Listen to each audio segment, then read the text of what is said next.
golf bag mistakes. In your bag, golf club equipment. Mistakes that golfers are making day in, day out, where they could really shave some shots over a season if they just looked at their equipment a little closer.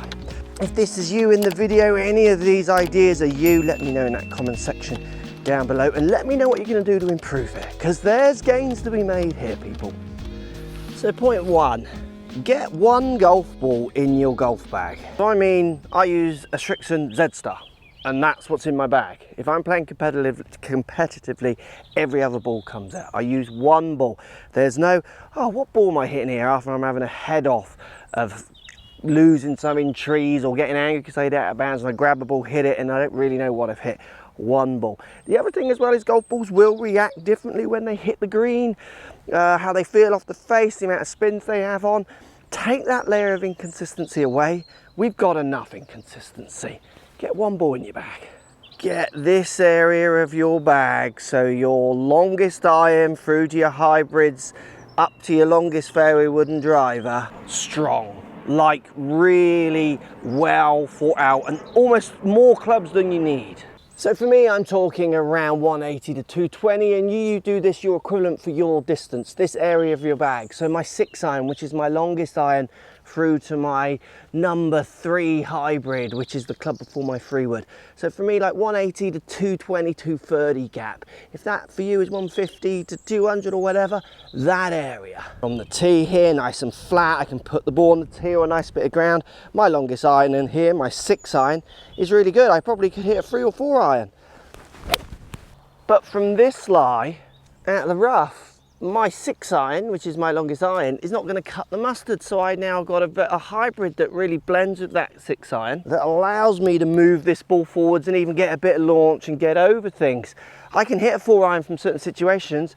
It's just not valued on many situations enough for me. This lie, downhill lie, trying to go over these trees, this is again where my hybrid just outdoes my 6 iron. Come on golfers, is this you? How many times have you been for a fit-in for one of these and really talked about spin rates, launch angles, ball speeds? Probably a few, or at least one. But how many times have you had this part of your bag fit correctly? I've got 3 clubs here that almost all cross over, but you get down near the bottom end, I'm actually taking wedges out to make sure I've got this area up here really, really strong. 180, 220, your equivalent distance. That's where your scores are really getting unstuck a lot of the time. Strengthen your bag up in that area. Being fooled that money, how much you spend on your equipment, is where your improvements lie. And this is a bit of a male ego shout for everyone out there, and is this you? Golfers going to try the new latest greatest driver, thinking that the improvements, oh, I've got to see if that driver's better, I'm going to spend the money. Oh, that one costs more than that one, that must be better than that one. Within reason, I am not seeing a correlation with price to performance in the modern day of golf equipment, where everything is so similar.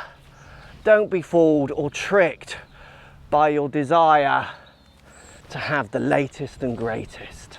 Being influenced by your mates, the golfing snobbery. I use cavity back, big chunky irons. These aren't aimed at me. I like what they do and how they performance works for me, bearing in mind my launches and speeds, what have you. Trying to fall into golf stereotypes.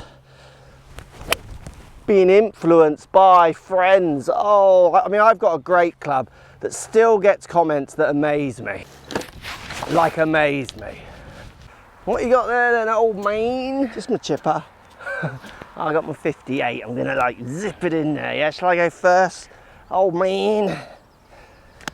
Oh, get no. Oh.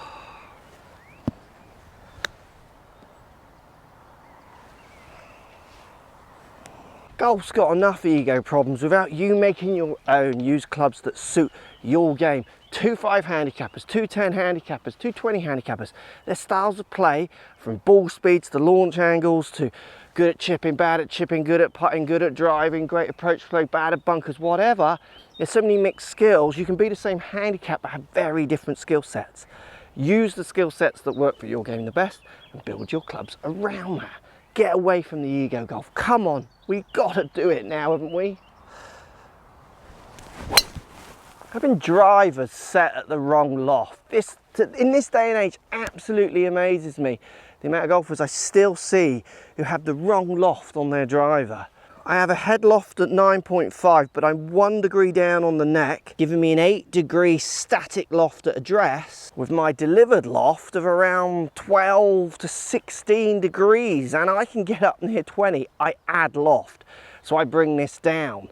It's not built purely about my speeds, it's purely done more on how I deliver that club. So many golfers just have a 10.5, they don't know if they're delivering that, even taking loft off, or adding that. There are tour players out there and have been with 13-degree drivers because they take so much loft off at impact. A 13-degree driver, in the comments down below, what does that mean for most club golfers or most new golfers? That's kind of like a seniors driver, they say, or like even a women's driver in a unintentional sexist way. It's not. It's built on their delivery, so they're not delivering that. Get the right loft on your driver. There can be gains in there by having a good fit stroke lesson. And for lots of you, that might be even just getting the neck changed. You might actually have a stronger driver with more loft or less loft in your bag already. You could just tweak the neck. Most of them have tweakable necks now. Go and work with someone to find out what loft actually suits you best. In the bag, biggest mistakes. Golf is so tough. We need to make it as simple as we can with the clubs that we carry. Not harder by tripping up on our egos, on our desires, our unrealistic expectations sometimes. And this isn't for club golfers, new golfers. I see this as much in tour players' bags and certainly elite amateurs. I definitely see it as well. It's for everyone. Let me know if I've missed something in those comments down below. See you in the next video.